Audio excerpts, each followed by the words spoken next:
آل محمد صلوات. اللهم صل على محمد وآل محمد عجل فرجهم.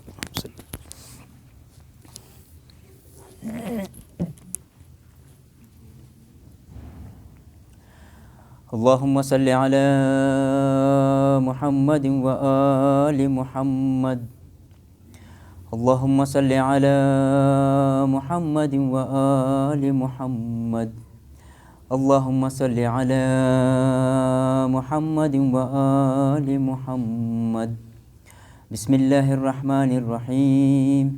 عن جابر بن عبد الله الأنصاري أنه قال عن فاطمة الزهراء عليها السلام بنت رسول الله صلى الله عليه وآله قال سمعت فاطمة أنها قالت دخل علي أبي رسول الله في بعض الأيام فقال السلام عليك يا فاطمة فقلت عليك السلام.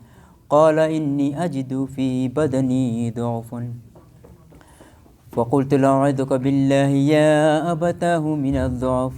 فقال يا فاطمة ائتيني بالكساء اليماني فغطيني به. فأتيته بالكساء اليماني فغطيته به وسرت أنظر إليه وإذا وجهه يطلع له نورا كأنه البدر في ليلة تمامه وكماله.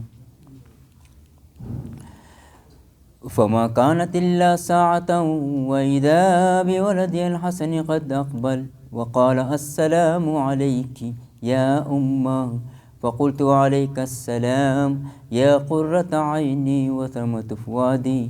فقال يا أمه إني أشم عندك رائحة طيبة كأنها رائحة جد رسول الله صلى الله عليه وآله. فقلت نعم إن جدك تحت الكساء. فأقبل الحسن نحو الكساء وقال السلام عليك يا جدا يا رسول الله أتأذن لي أن أدخل معك تحت الكساء. فقال وعليك السلام يا ولدي ويا صاحب حوضي قد أذنت لك. فدخل معه تحت الكساء. فما كانت إلا ساعة وإذا بولدي الحسين قد أقبل وقال السلام عليك يا أمه.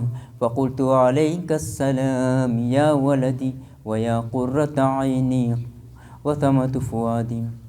فقال لي يا أمه إني أشم عندك رائحة طيبة كأنها رائحة جد رسول الله صلى الله عليه وآله. فقلت نعم إن جدك وأخاك تحت الكساء. فدنا الحسين نحو الكساء وقال السلام عليك يا جدة السلام عليك يا من اختاره الله أتأذن لي أن أكون معكما تحت الكساء. فقال وعليك السلام يا ولدي ويا شافع أمتي قد أذنت لك. فدخل معهما تحت الكساء. فأقبل عند ذلك أبو الحسن علي بن أبي طالب وقال السلام عليك يا بنت رسول الله. فقلت وعليك السلام يا أبا الحسن ويا أمير المؤمنين. فقال يا فاطمة إني أشم عندك رائحة طيبة كأنها رائحة أخي وابن عم رسول الله صلى الله عليه وآله. فقلت نعم ها هو مع ولديك تحت الكساء.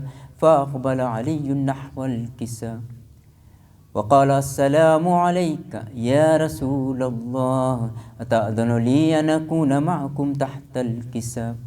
قال له عليك السلام يا أخي ويا وصي وخليفتي وصاحب لواء قد أذنت لك. فدخل علي تحت الكساء.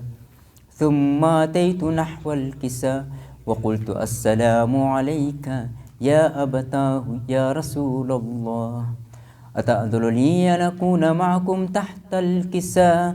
قال وعليك السلام يا بنتي ويا بضعتي قد أذنت لك.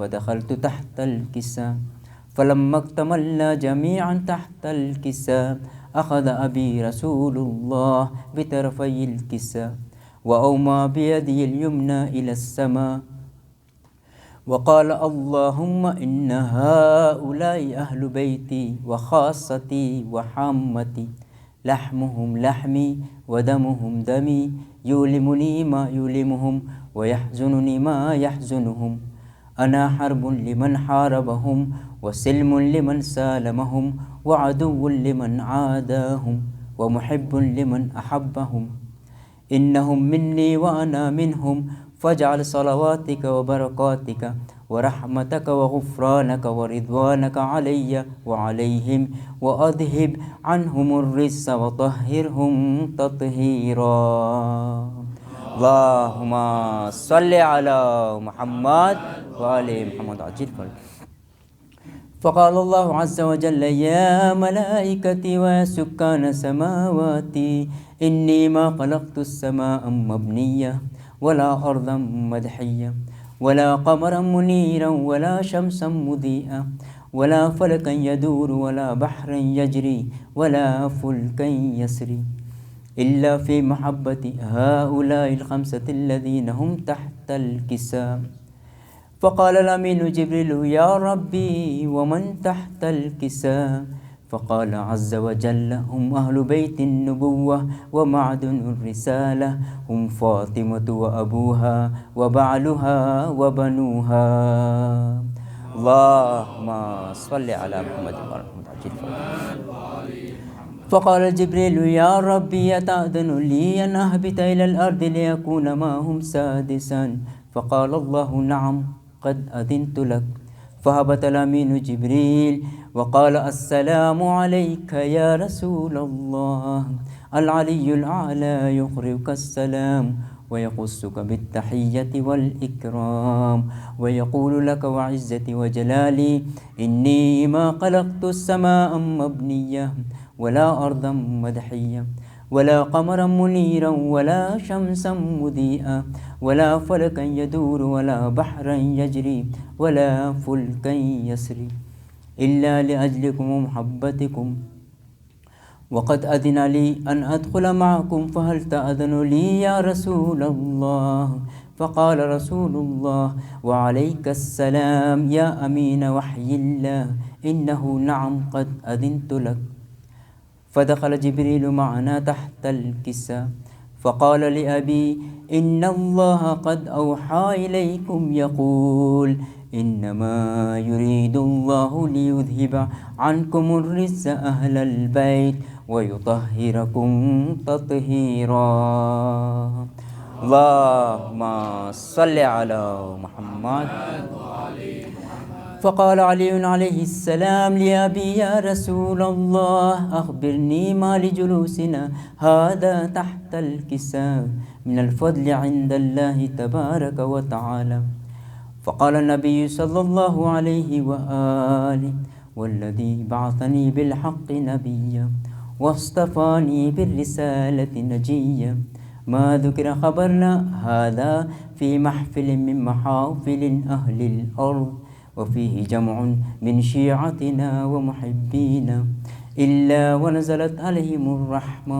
وحفت بهم الملائكة واستغفرت لهم إلى أن يتفرقوا فقال علي عليه السلام إذا والله فزنا وفاز شيعتنا ورب الكعبة فقال النبي صلى الله عليه وآله ثانيا يا علي والذي بعثني بالحق نبيا واصطفاني بالرسالة نجيا ما ذكر خبرنا هذا في محفل من محافل أهل الأرض وفيه جمع من شيعتنا ومحبينا وفيهم محموم إلا وفرج الله هما ولا مغموم إلا وكشف الله غما ولا طالب حاجة إلا وقضى الله حاجته فقال علي عليه السلام إذا والله فزنا وسعدنا وكذلك شيعتنا فازوا وسعدوا في الدنيا والآخرة ورب الكعبة اللہم صلی علی محمد و آل محمد عجل فرج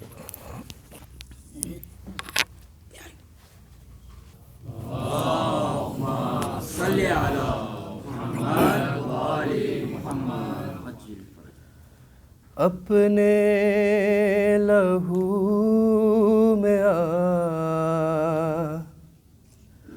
سنورنے کے دن نہ تھے اکبر جواں بھی تیرے مرنے کے دن نہ تھے رکتا نہیں ہے سینے سے جو خون ہے رواں اے لال یہ بتا دو کہ کس جاں لگی سنا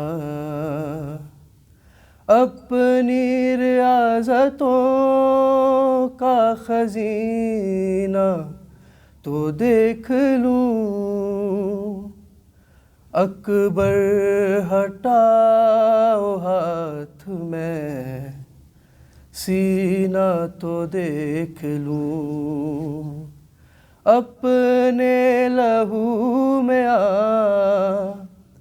سنورنے کے دن نہ تھے اکبر جواں بھی تیرے مرنے کے دن نہ تھے ہے تم کیا گرے ہو مقتل میں اٹھ نہ سکا حسین تم کو سنا لگی ہے اور زخمی ہوا حسین آنکھیں جو تم چراتے ہو دل چھوڑتے ہیں ہم تم ہچکیاں جو لیتے ہو دم توڑتے ہیں ہم اپنے لہو میں آ سنورنے کے دن نہ تھے اکبر جواں بھی تیرے مرنے کے دن نہ تھے ہے اولاد پہ جب آتا ہے 18واں برس خوشیاں سمیٹ لاتا ہے 18واں برس دولہا سے آپ لگتے تھے ہر ایک لباس میں دل ماں کا شاد رہتا تھا سہرے کی آس میں اپنے لہو میں آ سنورنے کے دن نہ تھے اکبر جواں بھی تیرے مرنے کے دن نہ تھے قاصد کھڑا ہے پہلو میں اے لال دیکھ لو صغرا دعائیں دیتی ہے آمین تو کہو رکھتا ہوں خط کو لاش پہ دلبر جواب دو صغرا سلام کہتی ہے، اکبر جواب دو، اپنے لہو میں آ سنورنے کے دن نہ تھے، اکبر جوان ابھی تیرے مرنے کے دن نہ تھے۔ بر محمد و آل محمد صلوات۔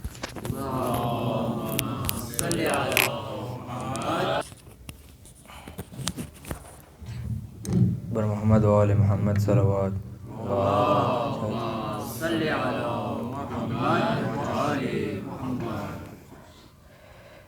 اے چاند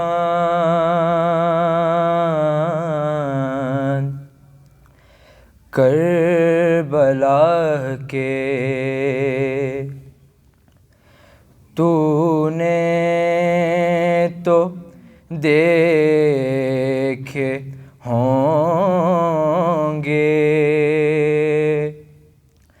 اترے تھے اس زمین پر عرش بری کے تارے،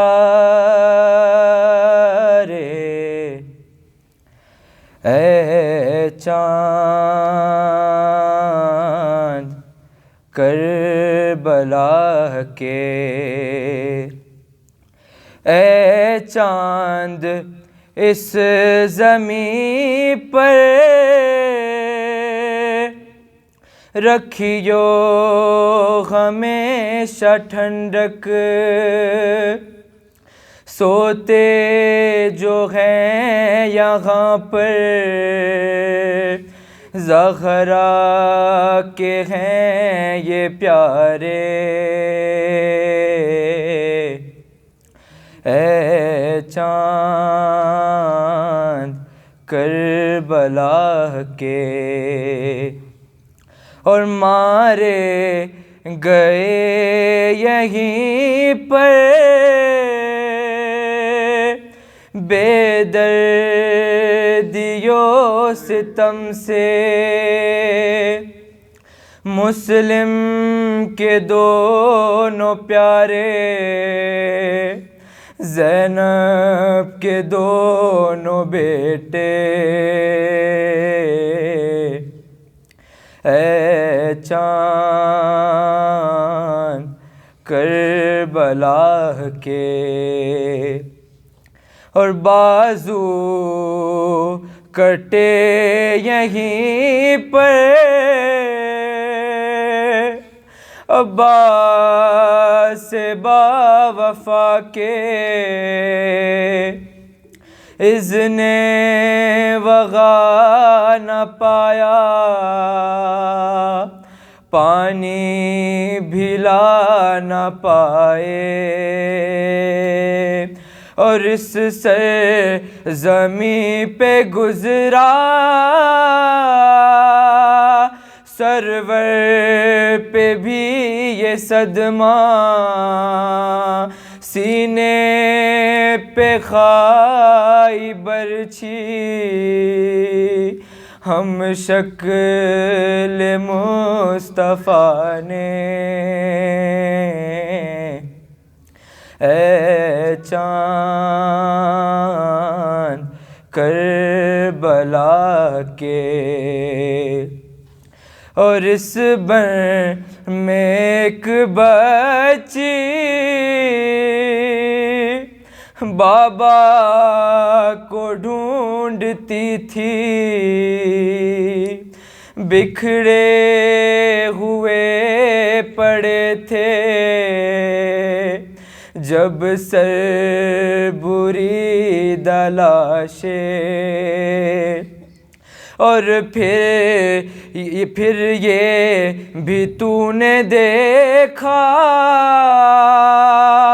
وہ غم رسیدہ بچی سینے پہ سو رہی تھی، بے سر پدر سے لپٹی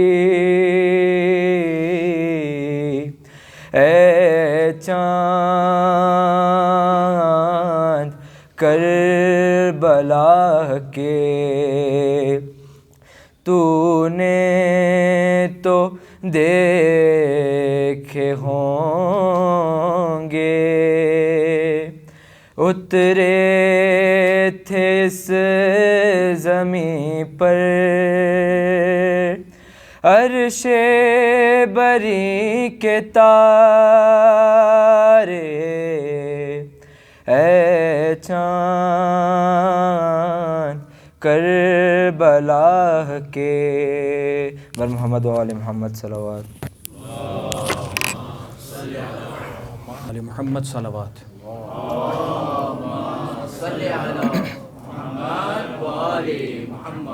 سورہ فاتحہ بسم اللہ الرحمن الرحیم الحمد للہ رب العالمین الرحمن الرحیم مالک یوم الدین ایاک نعبد و ایاک نستعین اهدنا الصراط المستقیم صراط الذین انعمت علیہم غیر المغضوب علیہم ولا الضالین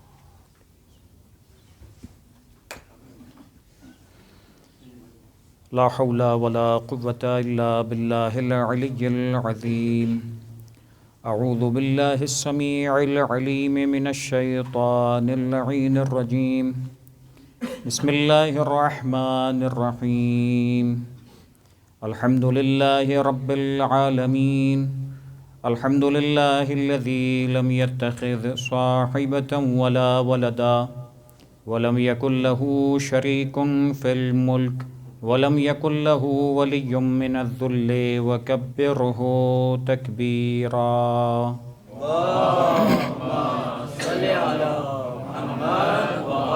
هو الله الذي لا إله إلا هو الملك القدوس السلام المؤمن المهيمن العزيز الجبار المتكبر سبحان الله عما يشركون هو الله الخالق البارئ المصور له الأسماء الحسنى يسبح له ما في السماوات والأرض وهو العزيز الحكيم والصلاة والسلام على أشرف الأنبياء والمرسلين سيدنا ونبينا ومولانا أبي القاسم محمد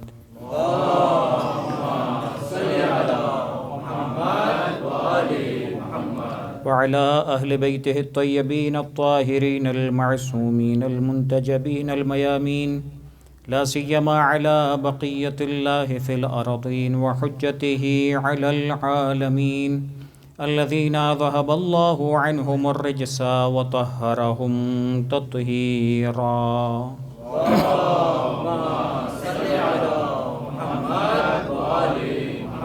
واللعنة الدائمة على أعدائهم أجمعين من يوم ظلمهم وعداوتهم إلى يوم الدين أما بعد فقد قال الله تبارك وتعالى في القرآن الحكيم بسم الله الرحمن الرحيم إن هذا القرآن يهدي للتي هي أقوم ويبشر المؤمنين الذين يعملون الصالحات أن لهم أجرا كبيرا وأن الذين لا يؤمنون بالآخرة أعتدنا لهم عذابا أليما صلوات اللهم صل على محمد وآل محمد. عزیزان محترم، مجالس اعزاء کا آغاز ہوا، شب اول محرم آج داخل ہوئی.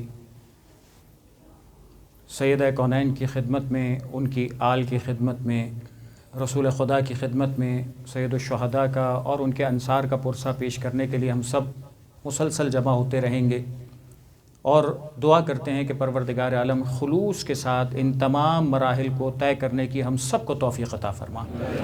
صلوات پڑھ دیجئے محمد و آل محمد پر. اللہم صلی علی محمد و آل محمد.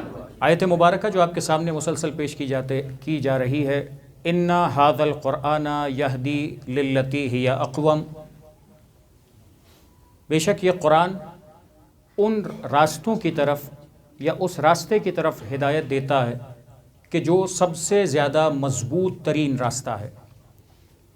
وَيُبَشِّرُ الْمُؤْمِنِينَ، اور یہ خوشخبری دیتا ہے، اچھی خبر دیتا ہے صاحبان ایمان کو۔ ایک لفظ غور طلب ہے اس آیت مبارکہ کا، ایمان والوں کو جنہیں مؤمنین کہا گیا ان کو خوشخبری دیتا ہے۔ کیا خوشخبری؟ کہ جن مؤمنین نے نیک عمل انجام دیے ہیں، صالح اور پاکیزہ عمل انجام دیے ہیں، کہ ان کے لیے خدا نے بڑا اجر، ان لہم اجرن کبیرا۔ کبیر اب لفظ جانتے ہیں، جس طریقے سے اکبر استعمال ہوتا ہے اسی طریقے سے کبیر استعمال ہوتا ہے، بہت بڑا پروردگار عالم نے ان کے لیے اجر رکھا ہے۔ اور پھر اگلی آیت میں پروردگار ارشاد فرماتا ہے وَأَنَّ الَّذِينَ لَا يُؤْمِنُونَ، یہ تو ہو گئی صاحبان ایمان کی بات، جو ایمان نہیں لائے۔ وَأَنَّ الَّذِينَ لَا يُؤْمِنُونَ بِالْآخِرَةِ، جنہوں نے آخرت پر ایمان نہیں رکھا، ان کا کیا انجام ہونے والا ہے؟ پروردگار کہتا ہے اعتدنا لہم عذابا علیما، ان کے لیے ہم نے دردناک عذاب تیار کر رکھا ہے۔ تو ایک تو بالکل واضح پیغام سمجھ میں آیا کہ قرآن مجید ایک ایسے راستے کی طرف ہمیں متوجہ کر رہا ہے جو مضبوط ہے، مستحکم ہے، جو قرآن کی آیت نے کہا، اور خوشخبری صاحبان ایمان کے لیے، جو صاحبان ایمان نہیں ہیں ان کے لیے عذاب۔ یہ پروردگار عالم نے بائفرکیشن کر دیا، بالکل الگ الگ کر دیا کہ یہ دو راستے ہیں۔ اب ذرا سی وضاحت میں آپ کے سامنے پیش کروں کہ جب اللہ کے رسول حضرت محمد مصطفیٰ صلی اللہ علیہ وآلہ وسلم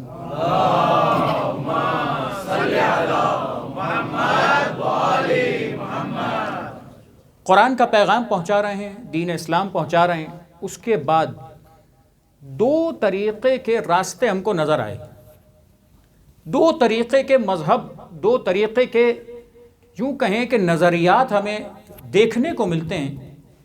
ایک وہ راستہ نظر آتا ہے جو رسول کا راستہ ہے، جو رسول کے گھر والوں کا راستہ ہے، یوں کہوں کہ رسول کے اہل بیت کا راستہ ہے، اور وہ راستہ وہ ہے کہ جس کے اندر یہ گارنٹی اللہ کے رسول نے لی ہوئی ہے کہ یہ وہ راستہ ہے کہ جن کے ساتھ تمہیں جڑے رہنا ہے، ان کے ساتھ تمسک رکھنا ہے، ان کا دامن کبھی چھوڑ کر نہ جانا۔ اور یہی نظر آتا ہے کہ یہ وہ راستہ تھا کہ جہاں پر آل محمد کے گھرانے والے، رسول کے گھرانے والے مسلسل مظلوم نظر آئے، مسلسل لوگوں کا ظلم ان پر روا رکھا گیا، مسلسل انہیں اذیت دی جاتی رہی، مسلسل ان کی توہین کرنے کی کوشش کی جاتی رہی۔ لیکن سامنے دوسری طرف تھا کون؟ تو تاریخ یہ کہتی ہے کہ دوسری طرف بھی ایسے لوگ تھے جو دعویٰ یہی کر رہے تھے کہ ہم بھی مسلمان ہیں، دعویٰ یہی تھا کہ وہ بھی اسلامک ورژن ہی پیش کر رہے تھے، وہ بھی یہ کہہ رہے تھے کہ ہم بھی قرآن پر ایمان رکھتے ہیں، وہ بھی یہی کہہ رہے تھے کہ ہم رسول خدا کا کلمہ پڑھتے ہیں۔ تو بس یہ جو دو صورتیں نظر آتی ہیں، دو راستے نظر آتے ہیں کہ ایک وہ جو آل محمد کا مظلومیت والا راستہ، ایک وہ راستہ، ایک وہ ورژن آف اسلام کہ جو دین اس طریقے سے لے کے چلا کہ حکومتوں پر آتا رہا، مسلسل بادشاہتیں چلتی رہیں، مسلسل ایسے کام ہوتے رہے کہ جو ظاہراً دنیا کی طرف تو راغب تھے، جنہوں نے ظاہری طور پر دنیا میں اسلامک ورژن کو پیش کرنے کی کوشش تو کی، لیکن یہی نظر آتا ہے کہ مسلسل جہاں جہاں جس دور میں سامنے اہل بیت کے گھرانے کا کوئی بھی فرد تھا، کوئی بھی رسول کا بیٹا تھا، وہ انہی کے ہاتھوں ظلم کا نشانہ بنتا رہا۔ میری بات کو سمجھنے کی کوشش کیجیے کہ میں بہت آسان مثال کے ساتھ آج آپ کی خدمت میں اس موضوع کو پیش کرنا چاہ رہا ہوں۔ ہم نے قرآن و صراط مستقیم موضوع رکھا، قرآن کیا بیان کرتا ہے اور کس صراط مستقیم کی طرف لے جا رہا ہے، کس چیز کو پروردگار کہتا ہے یہ ہمارا قرآن، یہ اس ورژن آف اسلام کی طرف لے جاتا ہے کہ جو تمہیں یہاں سے جنت کی طرف لے جائے گا۔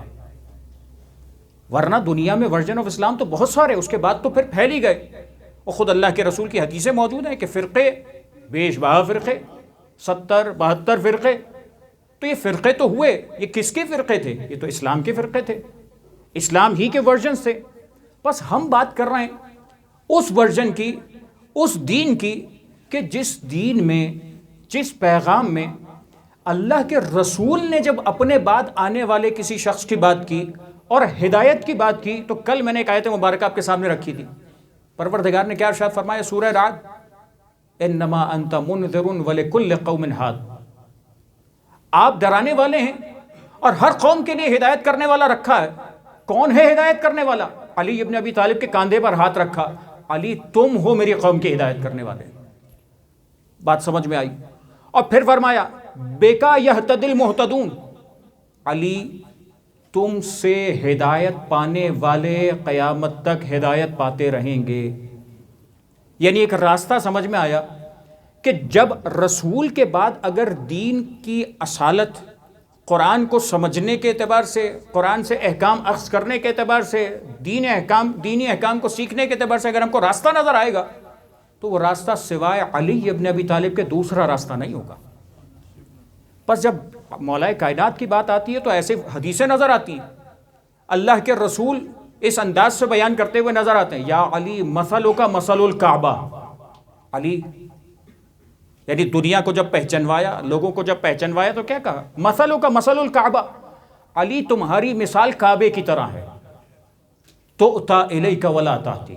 کعبہ کیسے ہدایت دیتا ہے؟ کعبہ سارے مسلمانوں کا مرکز ہے یا نہیں؟ کعبہ ساری دنیا کے اندر اسلام کی بنیاد اور مرکز اور شاعر الہی کا بڑا مصداق ہے یا نہیں؟ ساری پوری مسلمان قوم مانتی ہے.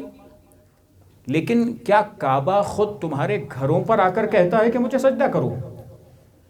کیا کعبہ تمہارے پاس آ کر کہتا ہے کہ میرا طواف کر لو؟ ایسا نہیں ہوتا.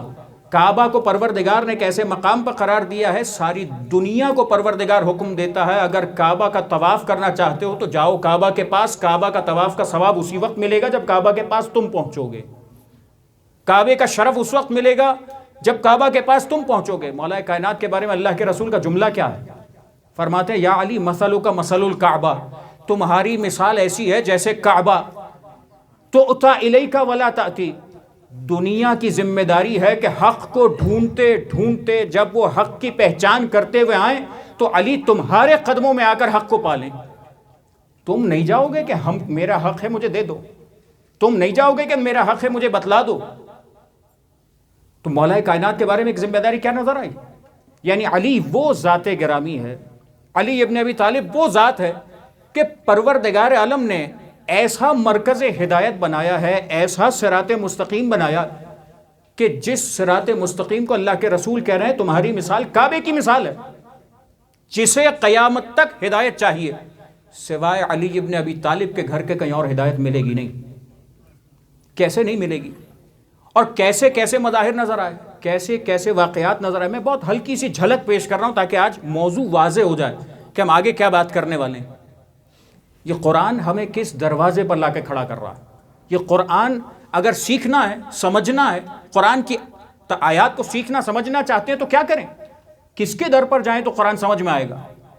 تاریخ کہتی ہے پانچویں امام محمد باقر علیہ الصلوۃ والسلام.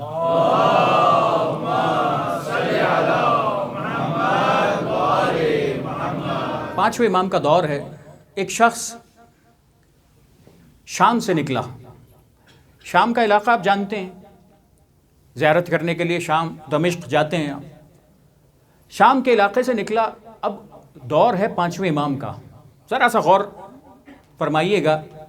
اور ابھی اگر آگے موقع ہوا تو میں کچھ وضاحت پیش کروں گا آپ کے سامنے کہ بقیہ ائمہ معصومین کا دور جو گزرا ہے، کہ جو باقی یعنی ہم بہت زیادہ کچھ واقعات سنتے ہیں تو مولا کائنات کی زندگی کے، اس کے بعد امام حسن امام حسین علیہ السلام کی زندگی کے چند واقعات، ورنہ بہت ساری ہسٹری ہے جو ہمارے لیے بالکل بلینک ہے. یعنی اگر آپ سے سوال کروں، اور یہ واقعی سچا سوال کر رہا ہوں آپ سے، آپ یہ بتائیے کہ جب امام حسن مجتبی علیہ السلام کی شہادت ہوئی تو سن کون سا تھا؟ 50 ہجری، 50 ہجری. امام حسین علیہ السلام کی شہادت ہوئی تو سن کون سا تھا؟ 61، 60 ہجری کا اینڈ تھا. جہاں پر مولا نے سفر کیا، محرم پہ ایئر چینج ہوا، 61 ہجری کے 10 دن گزرے تھے، عاشور کے روز مولا کی شہادت ہوئی. یہ جو 10 برس گزرے، اس میں کبھی آپ نے غور کیا کہ امام حسین کی زندگی کیسے گزری ہے؟ کیا اس کا واقعہ معلوم ہے آپ کو؟ یعنی اگر ہم جو سمجھتے ہیں نا کہ ہم نے فضائل آل محمد بہت سن لی ہے، بہت پڑھ لی ہے، بہت کچھ ہمیں معلوم ہے، نہیں معلوم ہے، نہیں معلوم ہمیں یہ دل میں تڑپ پیدا کرنی پڑے گی، ہمیں یہ توجہ دینی پڑے گی کہ ہم آل محمد کی تاریخ پڑھیں، ان کی سیرت جانیں، ان کے واقعات پر غور کریں، ان کی حدیثوں سے فائدہ اٹھائیں. ورنہ کیا ہوگا؟ ایک اور چھوٹی سی بات میں آپ کی خدمت میں عرض کروں، ایک مرتبہ صلوات پڑھیں محمد و آل محمد.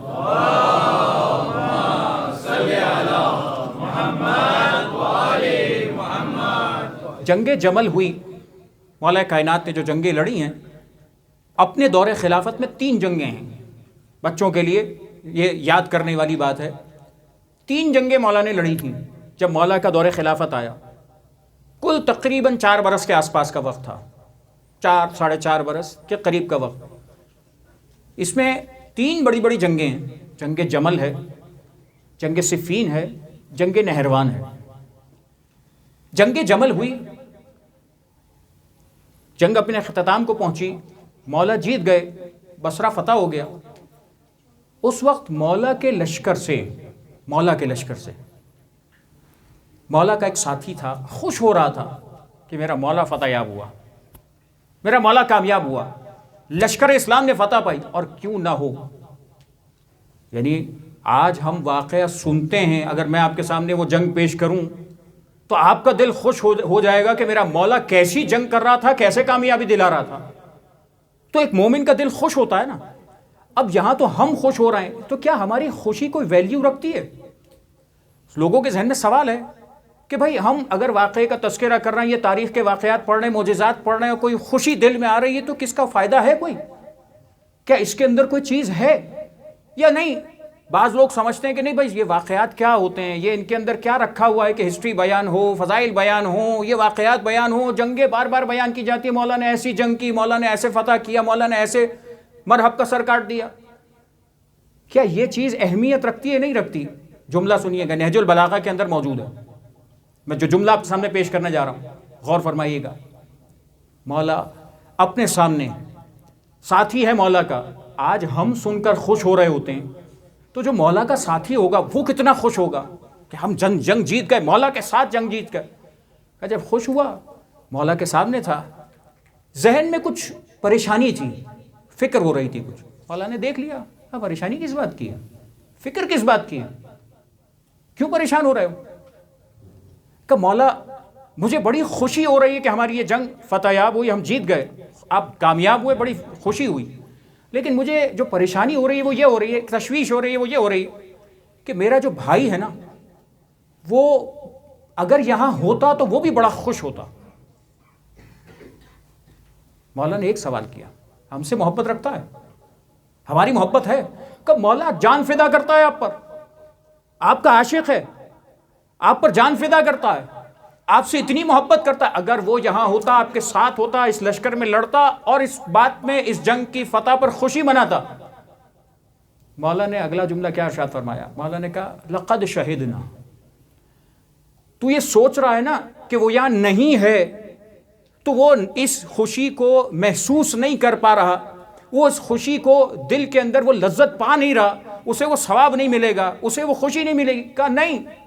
مولا فرماتے ہیں بالکل، اگر ہماری محبت دل میں رکھتا ہے تو وہ ایسا ہی ہے جیسے وہ ہمارے ساتھ آج جنگ میں شریک تھا.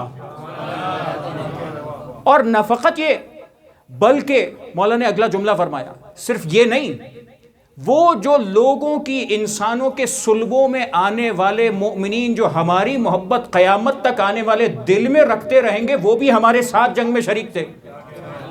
اس لیے کہ جب وہ بھی سنیں گے تو وہ بھی اپنا دل، اپنا کلیجہ ٹھنڈا کریں گے، خوشی کریں گے کہ میرا مولا کامیاب ہوا. کہ وہ بھی ہمارے ساتھ شریک ہے. تو اپنے بھائی کی بات کر رہا ہے جو یہاں پر نہیں ہے، بصرہ نہیں آیا. وہ بھی شریک ہے جو آج پیدا بھی نہیں ہوا، صدیوں بعد پیدا ہوگا، وہ بھی ہمارے ساتھ شریک ہے. اور زمانہ دکھائے گا کہ جب وہ دنیا میں آئے گا تو جب ہمارے جنگوں کا تذکرہ ہوتا ہے، جب ہمارے فضائل کا تذکرہ ہوتا ہے، جب آل محمد کی فضیلت کا تذکرہ ہوتا ہے تو کیا ہوگا؟ کہ جب وہ تذکرہ ہوتا ہے ہمارا دل باغ باغ ہو جاتا ہے، ہم خوش ہو جاتے ہیں اور اس خوشی کا احساس کرتے ہیں. یہ خوشی کا احساس جو مولا کائنات کے نام پر، مولا کائنات کی اولاد کی خوشی میں جو ہم خوش ہوتے ہیں نا، میں نے کل بھی اشارہ کیا تھا جب ہم عزا کی بات کر رہے تھے، ابتداءً عزاداری کی بات کی تھی ہم نے. یہ خوشی، یہ پروردگار کی بہت بڑی نعمت ہے کہ ہمیں ان چیزوں پر خوشی ہوتی ہے جس پر خدا خوش ہوا کرتا ہے. لوگوں کی خوشیاں اور ہوا کرتی ہیں، ہماری خوشیاں وہ ہوتی ہیں جس پر خدا خوش ہوتا ہے. اور ہمارا غم کیا ہوتا ہے؟ ہمارا غم وہ ہوتا ہے جس پر خدا ناراض ہے، خدا غمگین ہوتا ہے. جسے پروردگار عالم نے غم منانے کا حکم دیا، ہمارا غم وہی ہے. کون سا غم؟ جملہ میرا نہیں، اللہ کے رسول حضرت محمد مصطفیٰ صلی اللہ علیہ وآلہ وسلم.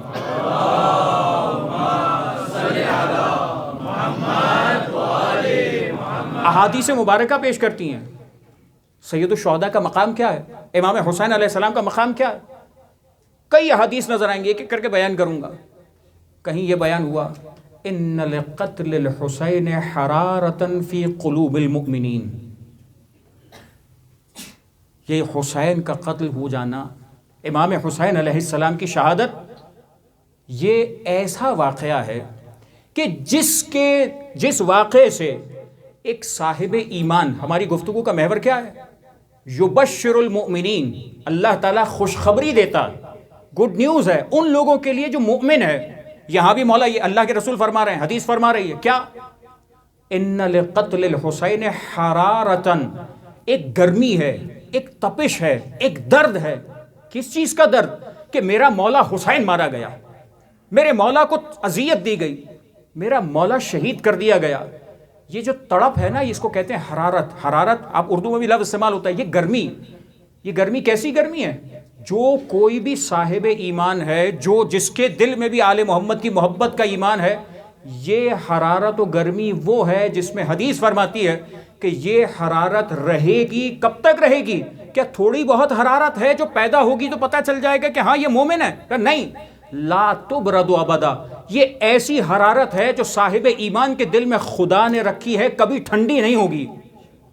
جب بھی حسین علیہ السلام کا تذکرہ آئے گا، جب بھی مصائب کربلا بیان ہوں گے، جب بھی آل محمد کی مصیبت کا تذکرہ ہوگا، وہ آنکھ آنسو بہائے گی، وہ دل ٹوٹے گا. علامت ہے ایمان کی. اللہ کے رسول جس ایمان کو بات کر رہے ہیں نا، کہ وہ ایمان کہاں سے ملے گا؟ یہاں سے ملے گا ایمان. وہ مومن کون ہوگا؟ جو آل محمد کے مصیبت پہ غم منائے گا، جو آل محمد کی خوشی میں خوشی منائے گا. تو جب آل محمد کے فضائل کا بیان ہوا، جب آل محمد کی مصیبت کا بیان ہوا، یہ وہ راستہ ہے کہ جس راستے کو قرآن کہتا ہے ان ھذا القرآن یہدی للتی ہی اقوم. یہ وہ راستہ ہے جو مضبوط ترین راستہ ہے جس کو قرآن تمہیں بیان کر رہا ہے. اب قرآن کیسے کیسے بیان کرتا ہے، کہاں کہاں جا کر بیان کرتا ہے، تھوڑی سی وضاحت اور آپ کی خدمت میں عرض کروں. صلوات پڑھیے محمد و آل محمد.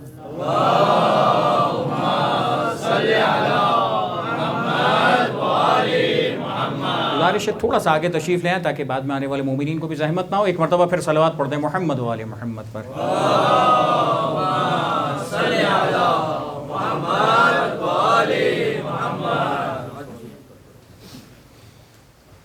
ایک مرتبہ پھر صلوات پڑھیں محمد و آل محمد.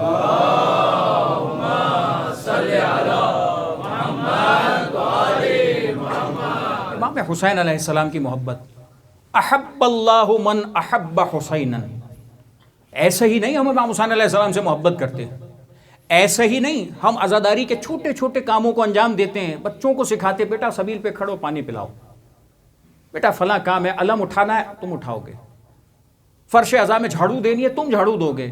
ہم خود جھاڑو دینے کھڑے ہو جاتے ہیں. ہم نے اپنے ماں باپ کو دیکھا، ہم نے اپنے آبا و اجداد کو دیکھا کہ زندگی گزر گئی فرش عزا کی خدمت کرتے کرتے. اور یہ جو ہمارے آبا و اجداد جب ہم بچپنے میں دیکھتے تھے نا، کیوں ہماری اماں جا کر عزا خانے کو آباد کرتی ہیں، کیوں ہمارے ابا جا کر عزا خانے کی خدمت کرتے ہیں.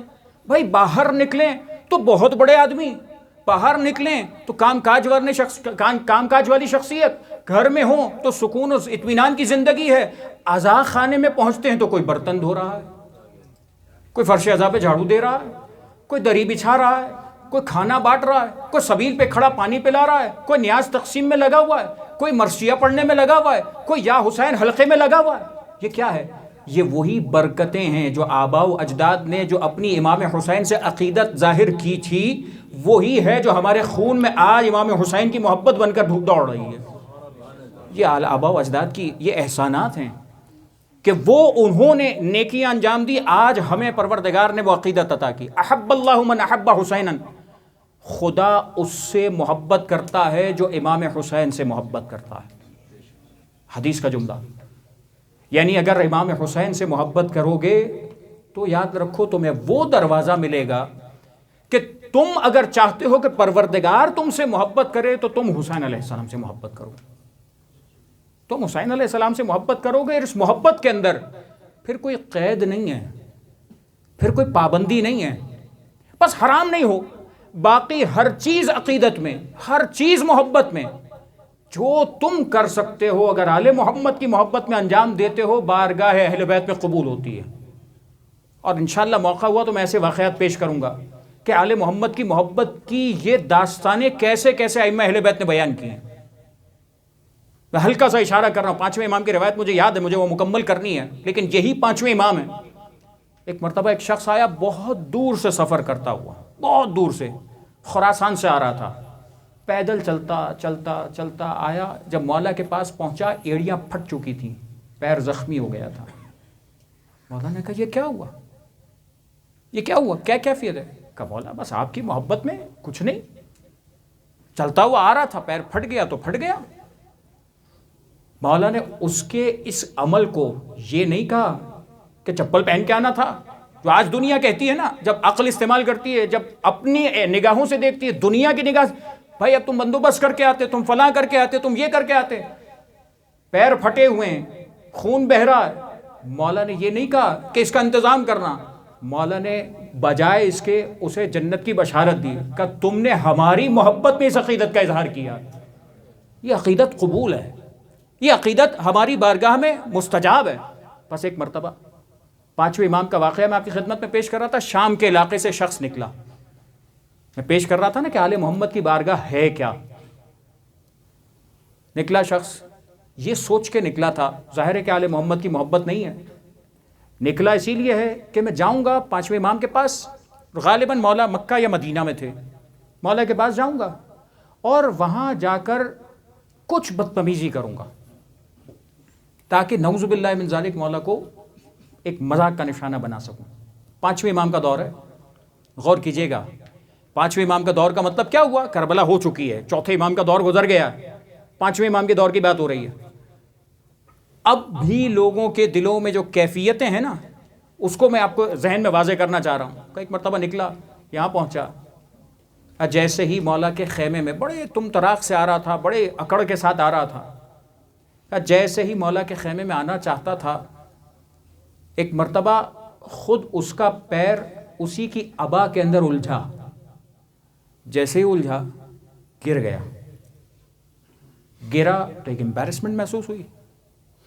چھوٹا بچہ اگر اسے چلنا نہ آتا ہو، بے دھیانی میں چل رہا ہو، وہ اپنی عبا میں الجھ کر گر جائے، شرما جاتا ہے.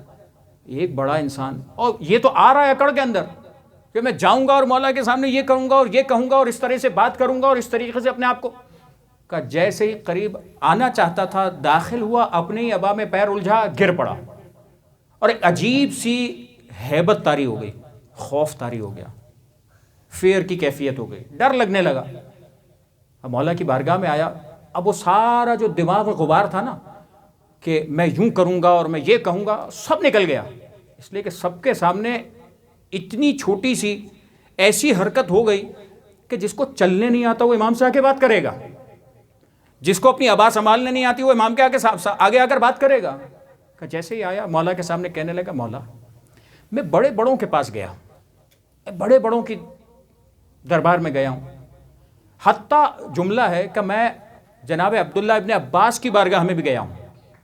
جناب عبداللہ ابن عباس مولا کے کزن ہوتے ہیں، اور روایت کے اندر جہاں حدیثیں نقل کی جاتی ہیں تو وہاں پہ آپ نے نام سنا ہوگا اکثر روایتوں میں کہ حدیث نقل کی ہیں انہوں نے مولا کائنات سے بیٹھ کر رات بھر قرآن کی تفسیریں سیکھی ہیں.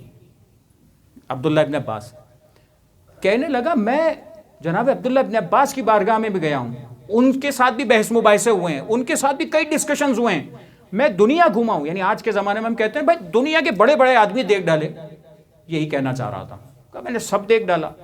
کبھی ایسا نہیں ہوا کہ جیسا میں آپ کے اس خیمے میں داخل ہوا ہوں اور میری حالت ایسی ہو گئی, ایسا ڈر لگنے لگا, ایسی ہیبت آ گئی, ایسی جلالت آ گئی کہ جس کے بعد اب میں کچھ کہہ بھی نہیں پاتا. اب وہ میں سوچ کے آیا تھا سب نکل گیا, یعنی جتنا بھوسا دماغ میں بھرا تھا سب ختم ہو گیا. مولا ایسا ہیبت, ایسی جیسا جلال. مولا نے جواب میں جملہ ارشاد فرمایا کہ تو کسی عام بارگاہ میں نہیں آیا. اب میں سمجھانے کے لیے جملہ کہہ رہا ہوں, کسی عام دربار میں نہیں آیا. تو یہ دیکھ رہا ہے کہ خیمہ عام سا کیا خیمہ ہے, بیٹھے ہوئے لوگ عام سے لوگ ہیں. کہ تو یہ دیکھ کر آیا ہے, کہ تو ایسے دیکھ کر آیا ہے, یہ سمجھتا ہے کہ یہ کوئی عام دربار تھا, یہ کوئی عام جگہ تھی, یہ کوئی عام خیمہ تھا.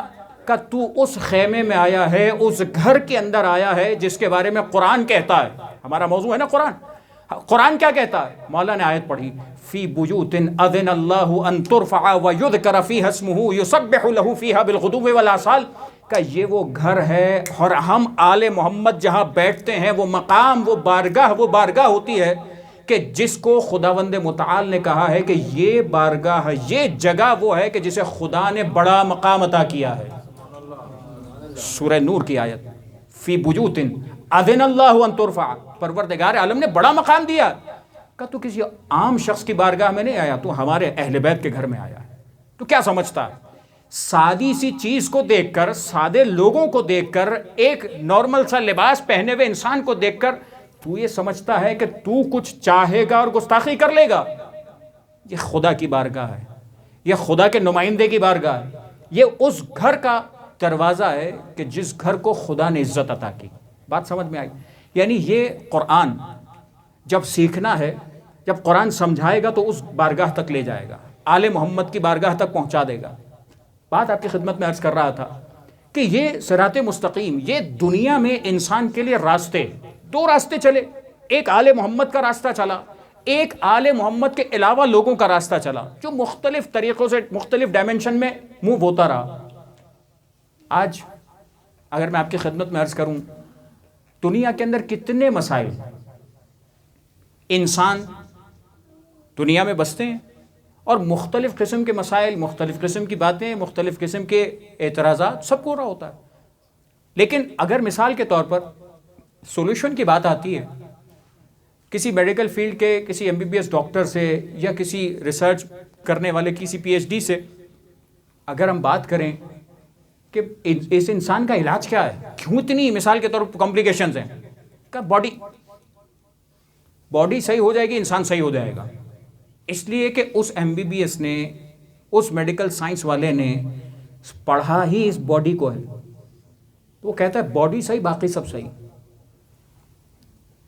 سائیکیٹرسٹ کے پاس چلتے ہیں, وہ اپنی فیلڈ کا ماہر ہے, وہ کہتا ہے نہیں, باڈی جیسے بھی ہو, انسان کی سول, انسان کی نفسیات, انسان کی سائیکولوجیکل کنڈیشن یہ ایسی ہے, یہ اگر سیٹ ہو گئی باڈی کو سیٹ کر دے گی.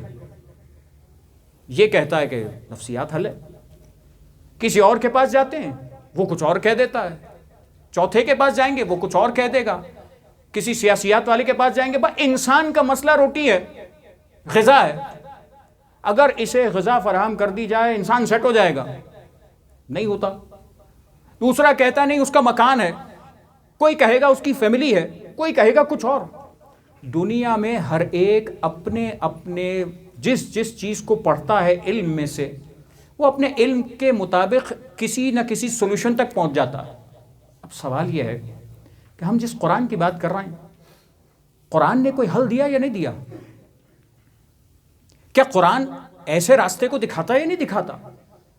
یہ تو دنیا کی ہر جو بھی ریسرچ فیلڈ ہے وہ اپنے اپنی اینک سے دیکھتی ہے. کوئی باڈی کو دیکھتی ہے تو باڈی سیٹ کرنے کی بات کرتی ہے, کوئی سول کو دیکھتی ہے تو سول سیٹ کرنے کی بات کرتی ہے, کوئی دماغ کو دیکھتی ہے تو دماغ کو سیٹ کرنے کی بات کرتی ہے, کوئی اسٹرکچر کو دیکھتی ہے تو اسے سیٹ کرنے کی بات کرتی ہے, کوئی دنیاوی ضروریات کو دیکھتی ہے تو اسے سیٹ کرنے کی بات کرتی ہے. کہ اس طرح سے سیٹنگ ہو جائے گی, نہیں ہوتی اور نہ ہو سکتی ہے. اس لیے کہ یہ وہ چیزیں ہیں کہ جہاں انسان نے ایک ایک چیز کو الگ الگ پڑھ کر فیصلہ کرنے کی کوشش کی کہ یہ حل ہے، لیکن کامل علم کسی کے پاس نہیں تھا۔ کامل علم کہاں ملے گا؟ کہ یہ وہ کتاب ہے کہ جس کے بارے میں قرآن نے کیا کہا؟ یہ کتاب ذالک الکتاب لا ریب فیہ ہے، یہ وہ کتاب ہے جس میں کسی شک اور شبے کی گنجائش نہیں۔ ایک بات۔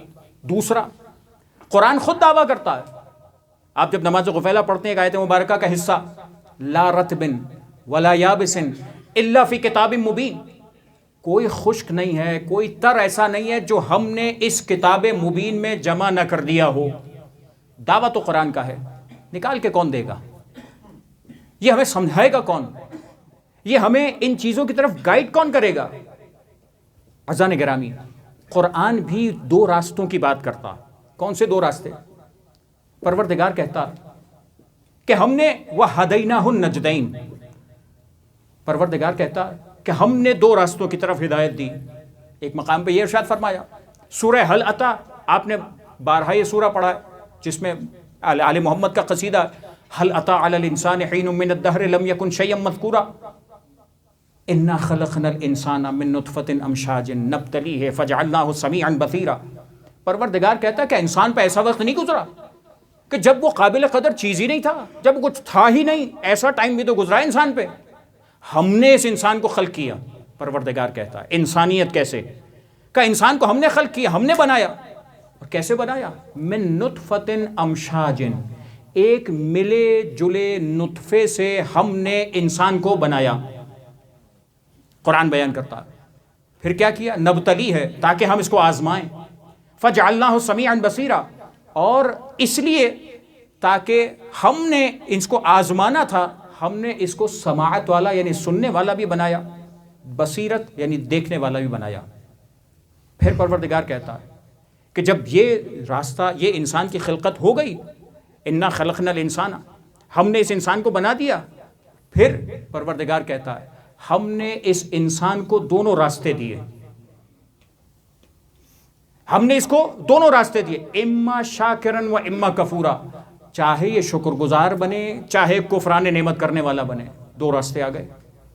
یعنی پروردگار بات کرتا ہے کہ ہر مقام پر خدا نے ان دو چیزوں کا تذکرہ کیا۔ سورہ والشمس، پروردگار قسمیں کھاتا ہے، والشمس وضحاها والقمر اذا تلاها والنهار اذا جلاها والليل اذا يغشاها والسماء وما بناها والارض وما طحاها ونفس وما سواها فالهمها فجورها وتقواها۔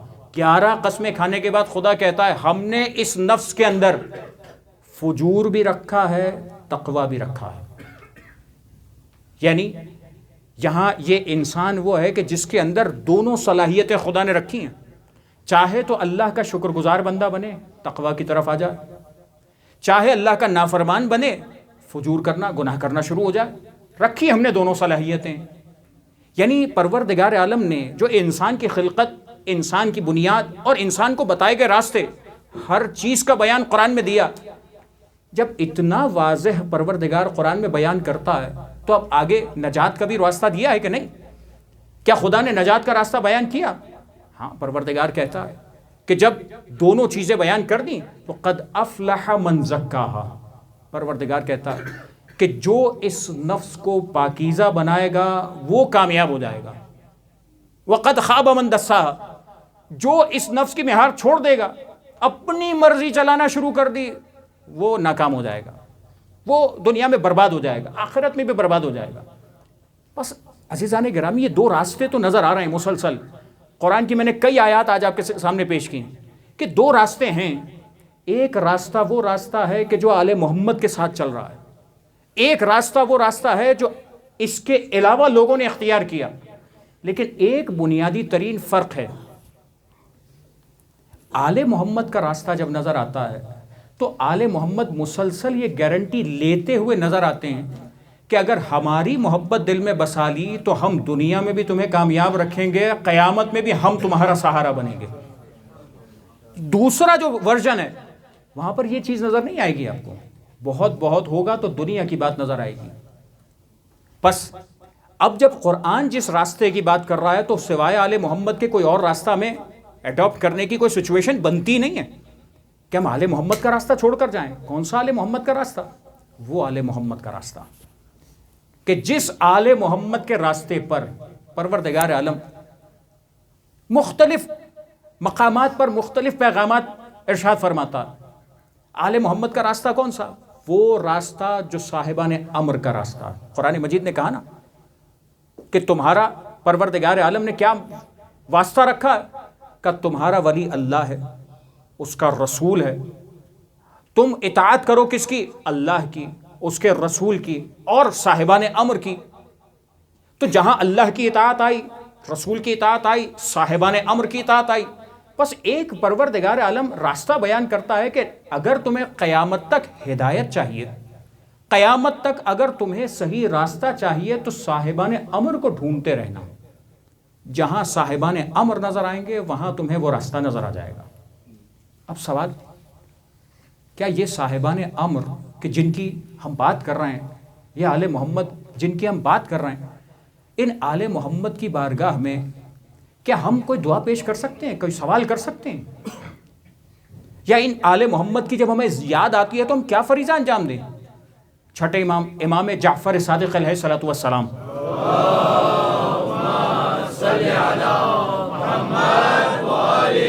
اچھا آخری روایت آپ کی خدمت میں عرض کروں، بہت ہی مختصر. چھٹے امام کی خدمت میں ایک شخص آیا، مختلف انداز سے روایت موجود ہے، کامل الزیارات میں بھی ہے، دیگر کتابوں میں بھی. کا شخص آیا مولا کی خدمت میں، کہا مولا کبھی میں دوسروں کی محفلوں میں جب بیٹھتا ہوں نا تو مجھے آپ کی یاد آتی ہے. ہم نے بات جہاں سے شروع کی تھی نا، آل محمد کی یاد، آل محمد کا تذکرہ، آل محمد کی فضیلت، آل محمد کا واسطہ. کہا مولا، چھٹے امام کے سامنے آ کے کہہ رہا ہے، کہا مولا میں جب دوسروں کی محفلوں میں بیٹھتا ہوں آپ کی یاد آتی ہے، کیا کروں؟ مولا نے جملہ ارشاد فرمایا کہ جیسے ہی ہماری یاد آئے نا تو یہ دعا کرنا، اللہم ارنا الرخاء، پروردگار ہمیں وہ آسانی اور خوشی دکھا دے. اور جب یہ دعا کرو گے تو کیا ہوگا؟ کہ جب یہ دعا کرو گے تو تم جو تم چاہو گے پروردگار وہ تمہیں عطا کر دے گا. یعنی اگر آل محمد کی یاد دل میں ہے اور پروردگار عالم کو یاد کیا اور خدا سے دعا مانگی تو آل محمد کیا فرما رہے ہیں؟ چھٹے امام کیا فرما رہے ہیں؟ کہ آل محمد کی محبت ہے جبھی تو یاد آئے گی نا.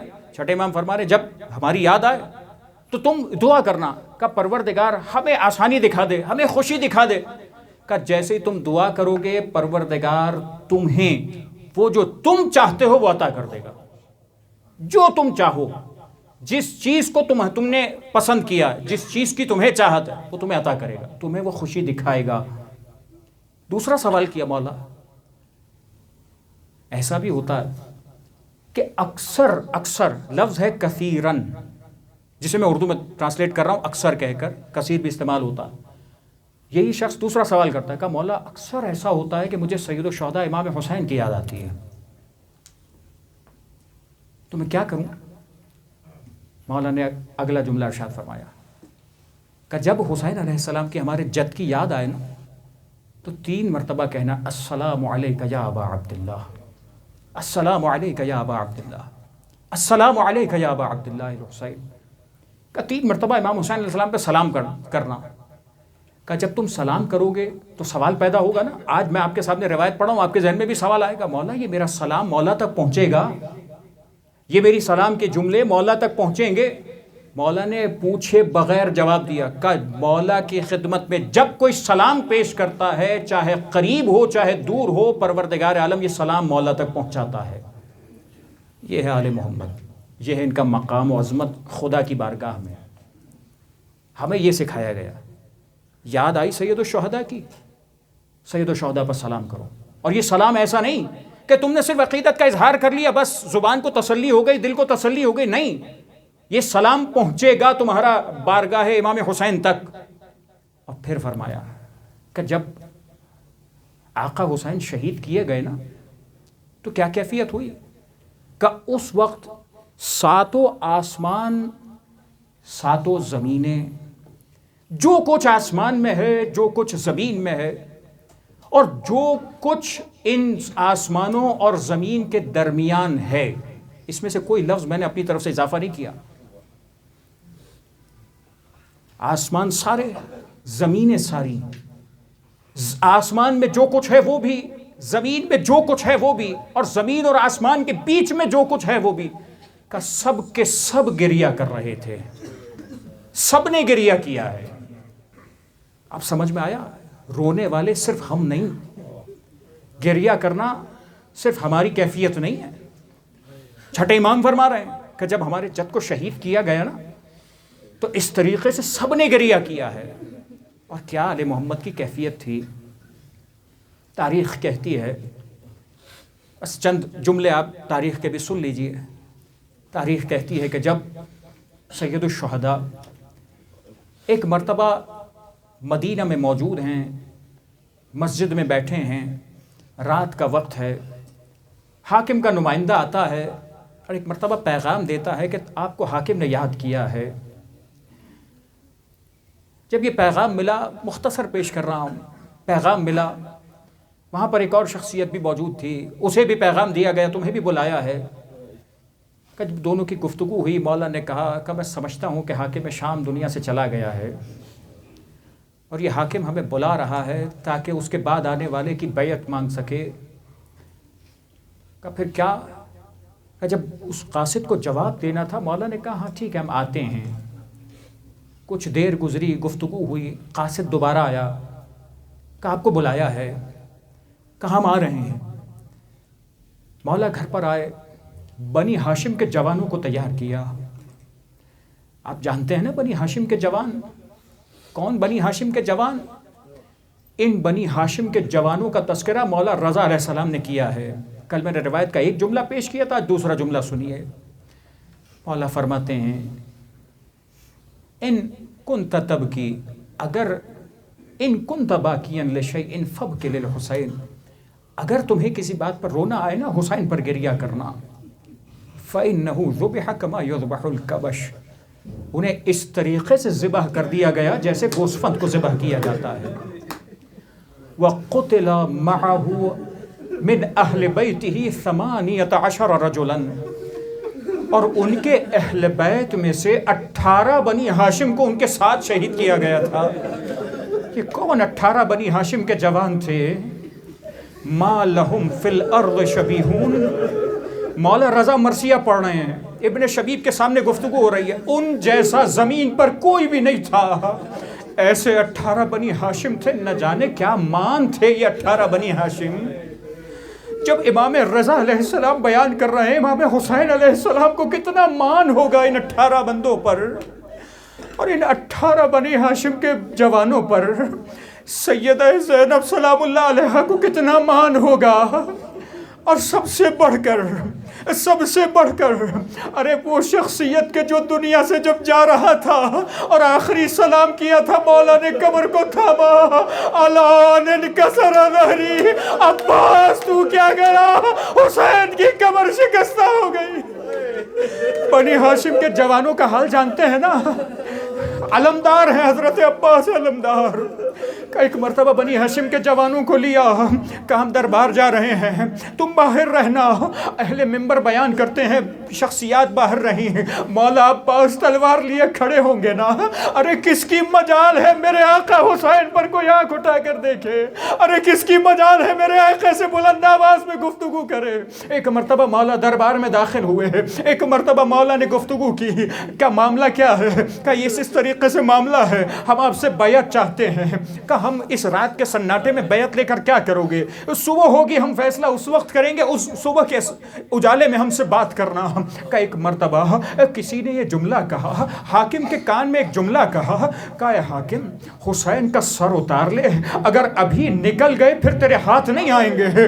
ایک مرتبہ مولا کو جلال آیا، یبن الزرقاء اتقتلنی ام ہوا، ارے تو مجھے قتل کرے گا یا یہ مجھے قتل کرے گا؟ تیری مجال ہے فاطمہ کے بیٹے کی طرف بات کرے گا۔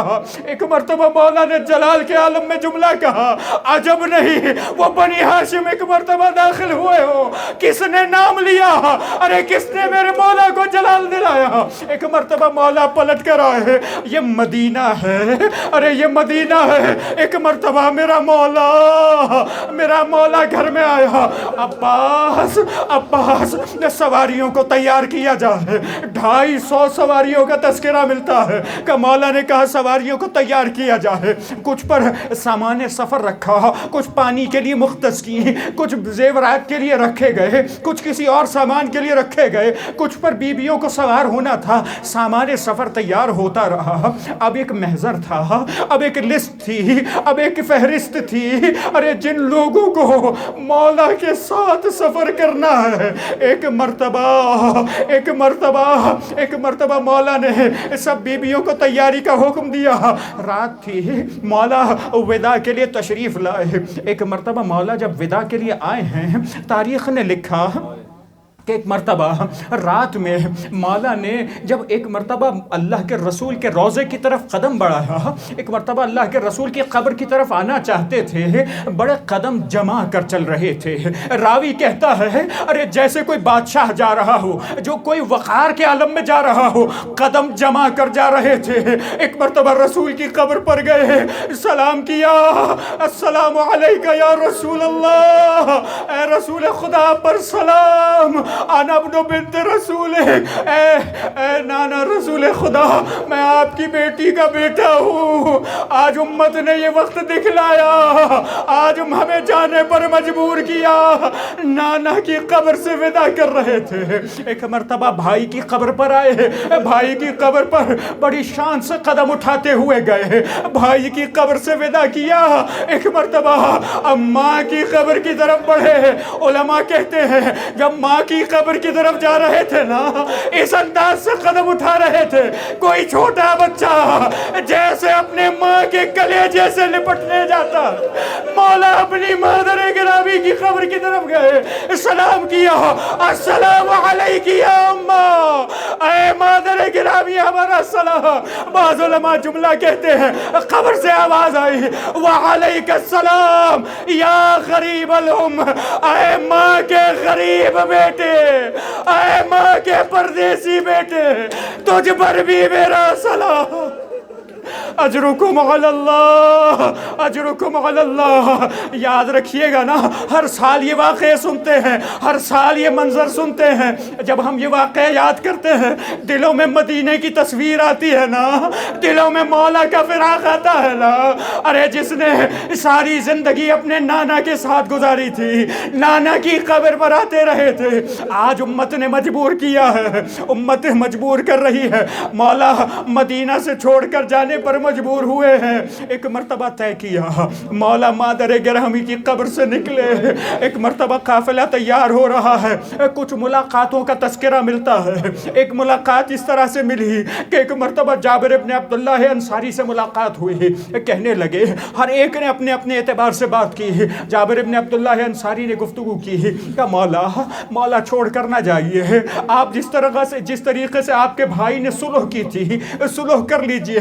کہ ایک مرتبہ جابر کو دیکھ کر مولا نے جملہ کہا کہ جابر ہم وہی کر رہے ہیں جو مشیت الہی ہے، جو مشیت الہی تھی وہ میرے بھائی حسن نے کیا، جو مشیت الہی ہے وہ ہم کر رہے ہیں۔ اگر تو چاہتا ہے میں تجھے رسول دکھاتا ہوں کہ یا ابن رسول اللہ، مجھے دکھائیے کہ یہ وہ واحد واقعہ نظر آتا ہے جہاں جابر کے سامنے یہ مولا نے معجزہ دکھلایا۔ ایک مرتبہ آسمان کی طرف اشارہ کیا، دیکھا اللہ کے رسول نازل ہوئے، مولا کائنات نازل ہوئے، جناب جعفر طیار آ رہے تھے، جناب حمزہ کو دیکھا، اللہ کے رسول آئے، اللہ کے رسول نے تنبیہ کی، واقعہ سمجھایا۔ ایک مرتبہ کہا کہ تیرا ایمان مکمل نہیں ہوگا جب تک تو حسین کی بیعت نہ کر لے، جیسا حسین کر رہا ہے جب تک تو اس کو نہیں مانتا تیرا ایمان مکمل نہیں ہوگا۔ وہ واقعہ مختصر ہے، بات مکمل ہوئی، تاریخ نے لکھا نانی جناب ام سلمہ نے آ کر گفتگو کی۔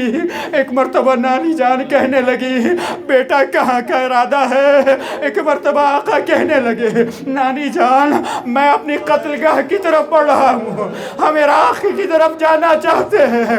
نانی جانتی ہے نا اللہ کے رسول نے جناب ام سلمہ کو بتلایا تھا اے جناب ام سلمہ جب ہمارا بیٹا عراق کی طرف جائے گا وہ اپنے قتل گاہ کی طرف جائے گا، شہید کر دیا جائے گا۔ ایک مرتبہ جناب ام سلمہ نے سمجھایا بیٹا کہیں کا سفر کرو، عراق کا سفر نہ کرنا۔ ایک مرتبہ امام نے فرمایا نانی ہم جانتے ہیں، میں اپنی قتل گاہ کو جانتا ہوں، آپ چاہتی ہیں تو میں دکھلائے دیتا ہوں۔ ایک مرتبہ اپنی انگلیاں بلند کی دکھائی، زمین عراق نظر آئی، زمین کربلا نظر آئی۔ ایک مرتبہ فرمایا کہ نانی جان یہی وہ زمین ہے جہاں آپ کا یہ نواسا شہید کیا جائے گا، جہاں اس کی گردن کاٹی جائے گی۔ ایک مرتبہ جناب ام سلمہ کی خدمت میں اس کربلا سے خاک اٹھائی اور جناب ام سلمہ کی خدمت میں پیش کی، کہا اے جناب ام سلمہ ہمارے نانا نے آپ کو ایک شیشی دی تھی نا، اس میں خاک کربلا تھی، کہا تھا نا جب یہ شیشی خون ہو جائے، جب یہ خاک خون میں بدل جائے سمجھ لینا میرا حسین مارا گیا۔ اب یہ خاک جو ہم دے رہے ہیں اسے بھی اپنے پاس رکھ لیجئے، جب یہ خاک خون ہو جائے گی سمجھ لیجئے کہ آپ کا یہ نواسا قتل ہو گیا۔ ایک مرتبہ مولا مدینہ سے روانہ ہو رہے ہیں، یہ واقعات بتلا رہے ہیں نا، مولا پہلے سے بتلا رہے تھے ہم اپنی قتل گاہ کی طرف جا رہے ہیں۔ ایک مرتبہ یہ قافلہ تیار ہو رہا تھا، قافلے کی تیاری ہوئی، راوی کہتا ہے بنی ہاشم کے محلے میں قناتیں لگائی گئیں، پردے کا انتظام کیا گیا اور ایک مرتبہ اس طریقے سے بیویوں کو بلایا جاتا تھا۔ ایک بیوی آتی تھی، مولا اپنی کرسی پر براجمان ہوئے، مولا کے اطراف میں حضرت علی اکبر تھے، حضرت عباس علمدار تھے۔ جو بیوی آتی تھی ان کا وارث آگے بڑھتا تھا، بیوی کو تھامتا تھا، بیوی سواری پر سوار ہو جاتی تھی کہ ایک مرتبہ وہ منظر ہوا، ایک بیوی خیمے سے برآمد ہوئی، یہاں سے آقا اپنے جگہ سے بلند ہوئے، حضرت علی اکبر دوڑے، حضرت عباس علمدار دوڑے۔ ارے یہ کون تھی؟ ارے یہ وہ بیوی تھی جو ثانیہ زہرا ہے، جو رسول کی بیٹی کی بڑی بیٹی ہے۔ ارے یہ وہ ہے جو زینب کبریٰ ہے۔ ایک مرتبہ سب نے سوار کیا، اے بی بی آج اس سواری کو بھلا دیجئے گا، آج یہ مدینہ کی سواری ہے، آج آپ کو سوار کرنے والے علی اکبر بھی ہیں، عباس علمدار بھی ہیں، آپ کا بھیا آقا حسین بھی ہے، دیگر بنی ہاشم بھی ہے۔ کل جب 11 محرم آئے گی، جب قافلہ روانہ ہوگا، فرات کا رخ کریں گی بی بی، آؤ عباس تمہاری بہن اکیلی ہے، اب کون ہمیں سواری پر اجرکم علی اللہ، اجرکم علی اللہ۔ بس ایک روایت اور سن لیجئے، مختصر سا منظر اور سن لیجئے، آنکھوں سے آنسو بہائیے گا، شہزادی کو ان کے لال کا پرسہ دیجئے گا۔ ایک مرتبہ تاریخ کہتی ہے کہ یہ وہ موقع تھا جہاں کچھ بیبیاں تو اس قافلے میں شامل ہوئی، لیکن کچھ بیبیاں ایسی تھیں جنہیں جہاں اس قافلے میں شامل نہیں ہونا تھا، جنہیں مدینہ میں رہنا تھا۔ ان میں ایک بیٹی وہ بھی تھی جو سید الشہداء کی وہ لاڈلی بیٹی ہے جسے فاطمہ صغریٰ کہا جاتا ہے۔ اس وقت کچھ بیمار تھی، حضرت علی اصغر ابھی کچھ دن کے تھے، کچھ دن گزرے تھے، بیٹی آ گئی، کہا بابا ہم نے اب تک اپنے اس بھائی کو پیار نہیں کیا، ایک مرتبہ ہماری آغوش میں دے دیجئے، ہم چاہتے ہیں آخری مرتبہ اپنے اس ننھے سے بھائی کو کلیجے سے لگا لیں۔ بہن نے بھائی کو کلیجے سے لگایا۔ ایک مرتبہ ارباب منبر پڑھتے ہیں کہ عجیب عالم تھا، اس بھائی نے، جناب علی اصغر نے، ابھی چند دن کی عمر ہے، بہن کے آغوش میں جا کر اس طریقے سے اس جگہ کو بسا لیا، بہن کی آغوش سے جدا ہونے کو راضی نہیں ہوتا تھا۔ ہر ایک بیوی آگے بڑھتی تھی، علی اصغر آ جاؤ، علی اصغر آنے کو تیار نہ ہوئے۔ ہو سکتا ہے عجب نہیں آقا آگے بڑھے ہو، علی اصغر کے کان میں کچھ کہا ہو، ایک مرتبہ ہمک کر بیٹا آقا کی گود میں آیا، شاید کہا ہو اے علی اصغر کربلا کا جہاد تیری قربانی کے بغیر نامکمل رہے گا، اور ملا کا تیر کھا کر تو میری اس قربانی کو مکمل کرنے والا ہے۔ علی اصغر کو لیا، بیٹی یاد کرتی رہی، قافلہ چلتا رہا، قافلہ روانہ ہوتا رہا، اس بہن کو اس دکھیاری بیٹی کی یاد میں قافلہ بڑھتا رہا، بیٹی یاد کرتی رہی، بابا پلٹ کر آئے گا، بابا پلٹ کر آئے گا، بابا پلٹ کر نہ آیا، بابا پلٹ کر نہ آیا، بھائی کی یاد آتی تھی، خط لکھا، اب نامہ بر پہنچا، کربلا کا میدان تھا، جب حضرت علی اکبر کے لاشے پر آقا بیٹھے تھے، ایک مرتبہ ارباب منبر جملہ پڑھتے ہیں کہ ایک مرتبہ ایک نامہ بر آیا، کہنے لگا انا برید الصغرا، میں صغرا کا قاصر، ایک مرتبہ اکبر کے لاشے پر خط رکھا، ہائے علی اکبر تیری بہن تجھے یاد۔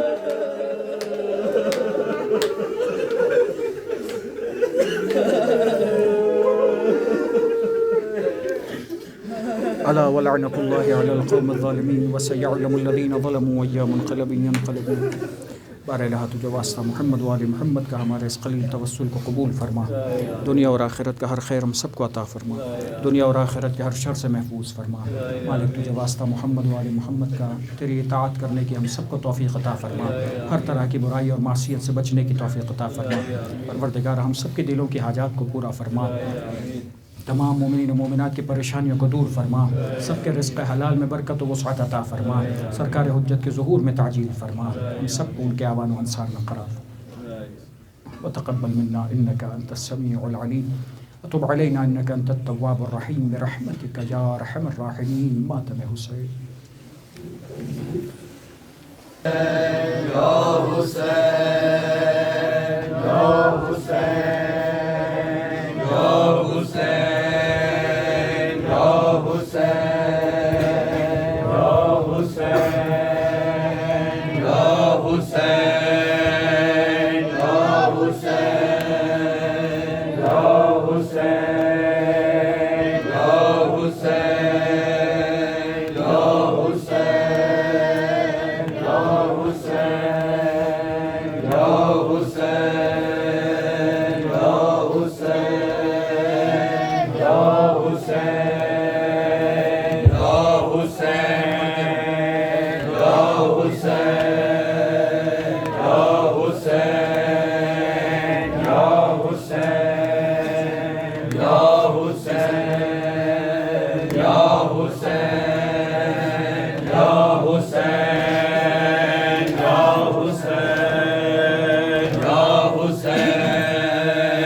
محرم کے چلا جا چاند محرم کے تو بدلی میں چلا جا چاند محرم کے تو بدلی میں چلا جا چاند محرم کے تو بدلی میں چلا جا چاند محرم کے تو بدلی میں چلا جا چاند محرم کے تو بدلی میں چلا جا تجھے دیکھ کے مر جائے نا تجھے دیکھ کے مر جائے نا بیمار ہے سغرا چاند محرم کے تو بدلی میں چلا جا چاند محرم کے تو بدلی میں چلا جا چاند محرم کے تو بدلی میں چلا جا چاند محرم کے تو بدلی میں چلا جا تجھے دیکھ کے مر جائے نا تجھے دیکھ کے مر جائے نا بیمار ہے سغرا چاند محرم کے تو بدلی میں چلا جا چاند محرم کے تو بدلی میں چلا جا چاند محرم کے تو بدلی میں چلا جا گھر زہرا کا لٹنے کی خبر تو نے سنائی تجھے دیکھ کے روتی ہے محرم خدائی 1400 برس بیتے 1400 برس بیتے سب کہتے ہیں شکوا محرم کے تو بدلی میں چلا جا محرم کے تو بدلی میں چلا جا چاند محرم کے تو بدلی میں چلا جا چاند محرم کے تو بدلی میں چلا جا چاند محرم کے تو بدلی میں چلا جا ملنے کے لیے بھائی کو بے چین بڑی ہے کب سے علی اکبر کی یہ راہوں میں کھڑی ہے بچھڑی ہے یہ مدت سے بچھڑی ہے یہ مدت سے اسے دور نظر آئے چاند محرم کے تو بدلی میں چلا جا چاند محرم کے تو بدلی میں چلا جا چاند محرم کے تو بدلی میں چلا جا تجھے دیکھ کے مر جائے نا تجھے دیکھ کے مر جائے نا بیمار ہے سغرا چاند محرم کے تو بدلی میں چلا جا چاند محرم کے تو بدلی میں چلا جا چاند محرم کے تو بدلی میں چلا جا گن گے جو سغرا نے یہ دے ہے گزارے زندہ ہے تو اکبر کے وعدوں کے سہارے دن رات تڑپتی ہے دن رات تڑپتی ہے اسے اور نہ تڑپا محرم کے تو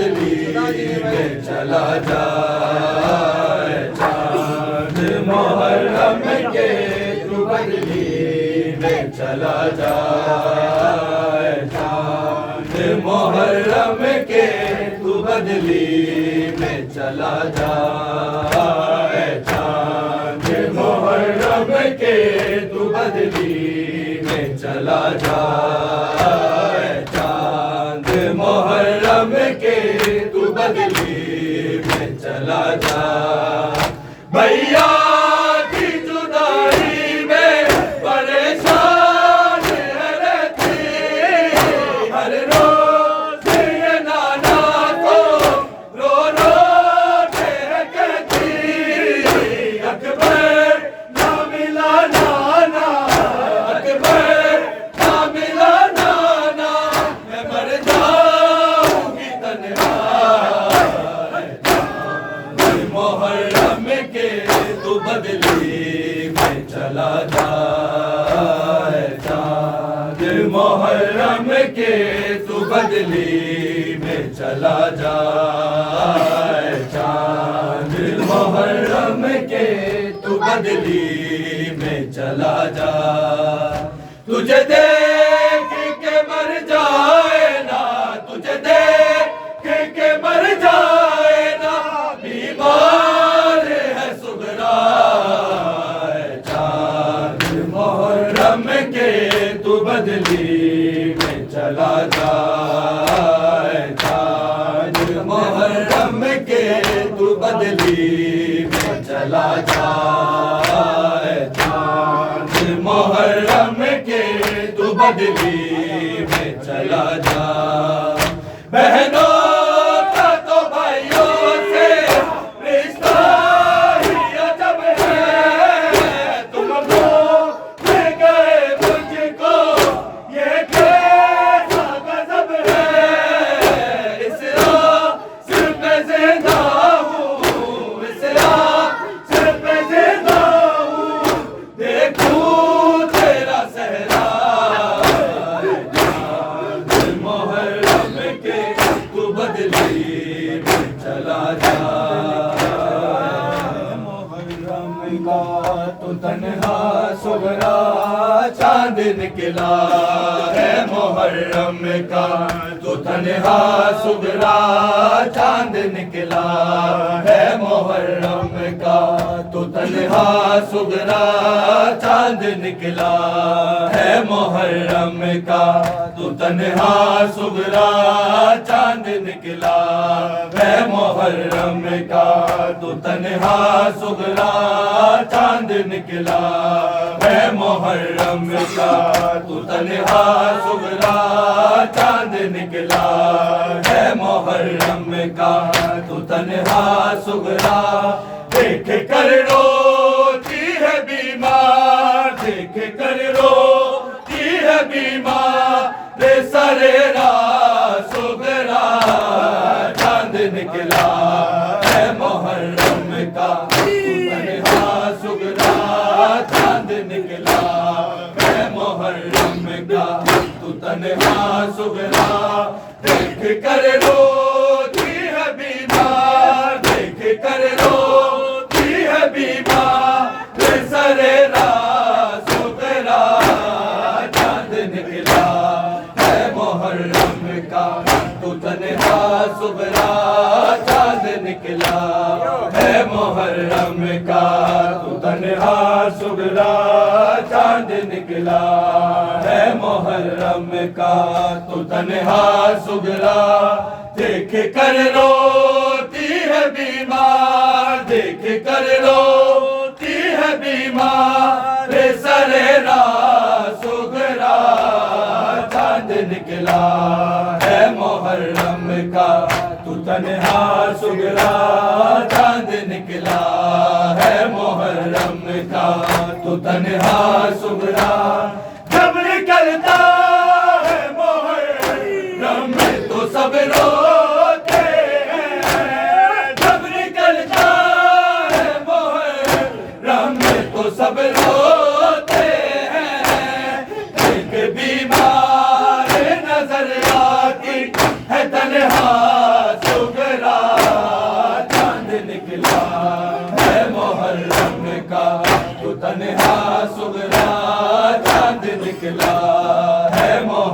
محرم کا تو تنہا سغرا چاند نکلا ہے محرم کا تو تنہا سغرا چاند نکلا ہے محرم کا تو تنہا سغرا چاند نکلا ہے محرم کا تو تنہا سغرا چاند نکلا ہے محرم کا تو تنہا سغرا تیرے چڑھنے سے اجڑ جائے گا گھر زہرا کا تیرے چڑھنے سے اجڑ جائے گا گھر زہرا کا آج چھپ جا تجھے کہتی ہے یہ دکھیا سغرا چاند نکلا ہے محرم کا تو تنہا سغرا چاند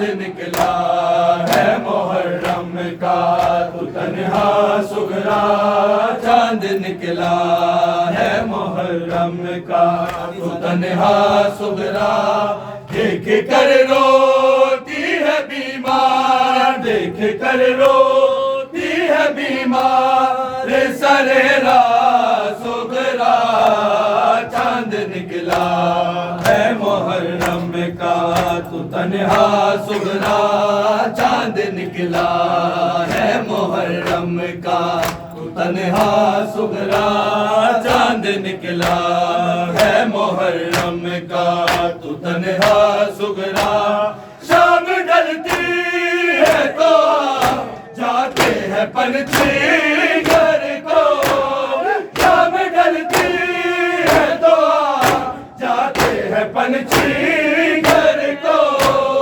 دیتی ویران گھروں سے ہے یہ صدا سغرا چاند نکلا ہے محرم کا تو تنہا سغرا چاند نکلا ہے محرم کا تو تنہا سغرا چاند نکلا ہے محرم کا تو تنہا سغرا چاند نکلا ہے محرم کا تو تنہا سغرا دیکھ کر روتی ہے بیمار دیکھ کر روتی ہے بیمار سریرا سغرا چاند نکلا ہے محرم کا تو تنہا سغرا چاند نکلا ہے محرم کا تو تنہا سغرا پوچھتا ہے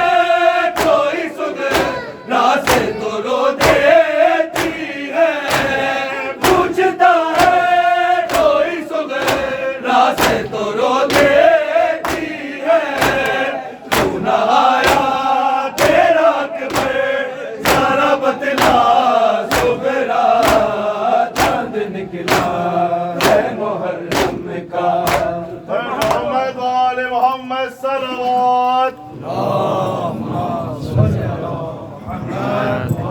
بر دشمنان اہل بیت لعنت دشمنان لعنت دشمن لعنت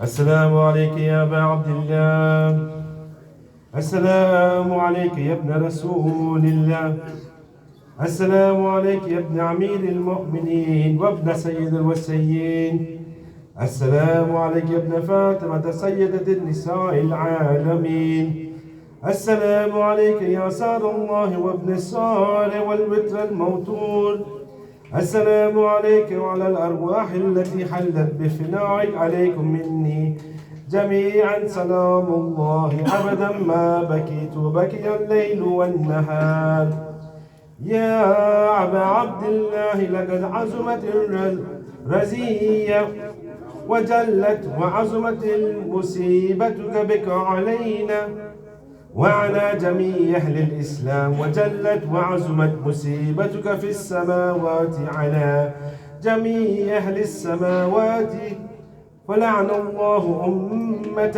أسست أساس ظلم والجور عليكم أهل البيت ولعن الله أمة دفعتكم عن مكارمكم وأزالتكم عن مراتبكم التي رتبكم الله فيها، ولعن الله أمة قتلتكم، ولعن الله الممهدين لهم بالتمكين من قتالكم. برئت إلى الله وإليكم منهم وأشيائهم وأتباعهم وأوليائهم. يا أبا عبد الله إني سلم لمن سالمكم وحرب لمن حاربكم إلى يوم القيامة. ولعن الله آل زياد وآل مروان، ولعن الله بني أمية قاتبة، ولعن الله ابن مرجان، ولعن الله عمر بن سعد، ولعن الله شمرا، ولعن الله أمة أسرجت وعلجمت وتنكبت لقتال بأبي أنت وأمي، لقد عزم مصابي بك. فأسأل الله الذي أكرم مكامك وأكرمني أن يرزقني طلب سارك مع إمام منصور من أهل بيت محمد صلى الله عليه وآله. اللهم اجعلني عندك وجيها بالحسين عليه السلام في الدنيا والآخرة. يا أبا عبد الله إني أتقرب إلى الله وإلى رسوله وإلى أمير المؤمنين وإلى فاطمة وإلى الحسن وإليك بموالاتك وبالبراءة من أسس أساس ذلك وبنى عليه بنيانا وجرى في ظلمه وجور عليكم وعلى أشياعكم. برئت إلى الله وإليكم منهم وأتقرب إلى الله ثم إليكم بموالاتكم وموالاة وليكم وبالبراءة من أعدائكم والناصبين لكم الحرب وبالبراءة من أشياعهم وأتباعهم. إني سلم لمن سالمكم وحرب لمن حاربكم وولي لمن والاكم وعدو لمن عاداكم. فأسأل الله الذي أكرمني بمعرفتكم ومعرفة أوليائكم ورزقني البراءة من أعدائكم أن يجعلني معكم في الدنيا والآخرة، وأن يثبت لي عندكم قدم صدق في الدنيا والآخرة، وأسأله أن يبلغني المكام المحمود لكم عند الله، وأن يرزقني طلب سار مع إمام هدى ظاهر ناطق بالحق منكم. وأسأل الله بحقكم وبالشأن الذي لكم عنده أن يؤتيني بمسابركم أفضل ما يؤتي مسابا بمصيبتي مصيبة ما أعزمها وأعزم رزية في الإسلام وفي جميع أهل السماوات والأرض. اللهم اجعلني في مقام هذا ممن تناله منك صلوات ورحمة ومغفرة. اللهم اجعل محياي محيا محمد وآل محمد ومماتي ممات محمد وآل محمد. اللهم إن هذا يوم تبركت به بنو أمية وابن عاقلة الأكباد اللعين ابن اللعين على لسانك ولسان نبيك صلى الله عليه وآله في كل موطن وموقف وقف فيه نبيك صلى الله عليه وآله. اللهم لعن أبا سفيان ومعاوية ويزيد بن معاوية عليهم منك اللعنة أبد العابدين. وهذا يوم فرحت به آل زياد وآل مروان بقتلهم الحسين صلوات الله عليها. اللهم فزائف عليهم اللعنة منك والعذاب الأليم. اللهم إني أتقرب إليك في هذا اليوم وفي موقفي هذا وأيام حياتي بالبراءة منهم واللعنة عليهم وبالموالاة لنبيك وآل نبيك عليه وعليهم السلام. اللهم لعن أول ظالم ظلم حق محمد وآل محمد وآخر تابع له على ذلك. اللهم العن الإصابة التي جاهدت الحسين عليه السلام وشايعت وبايعت وتابعت على قتله. اللهم لعنهم جميعا. السلام عليك يا أبا عبد الله وعلى الأرواح التي حلت بفنائك. عليك مني سلام الله أبدا ما بكيت وبكي الليل والنهار، ولا جعل الله آخر العهد مني لزيارتكم.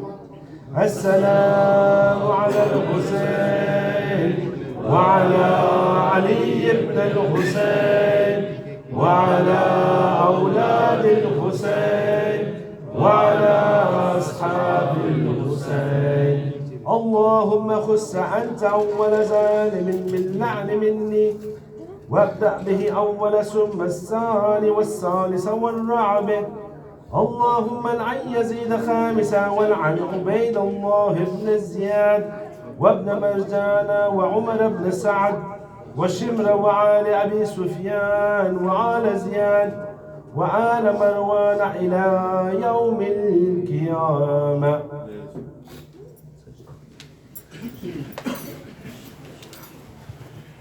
اللهم لك الحمد حمد الشاكرين، لك على مسابهم.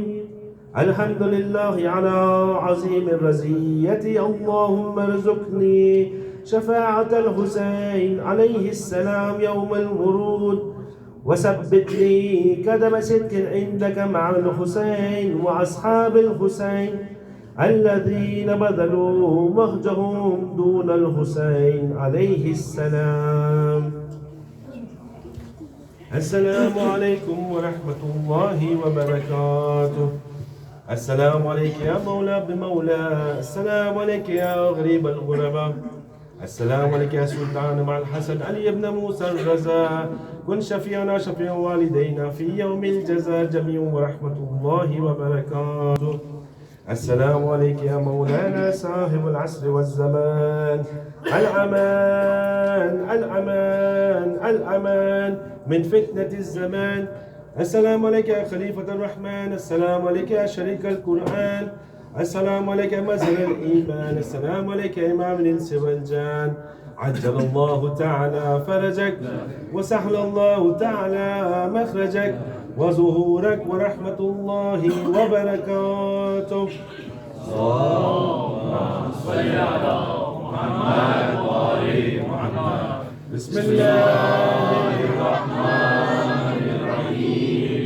اللهم كن لوليك الحجة بن الحسن صلواتك عليه وعلى آبائه في هذه الساعة وفي كل ساعة وليا وحافظا وقائدا وناصرا ودليلا وعينا حتى تسكنه أرضك طوعا وتمتعه فيها طويلا.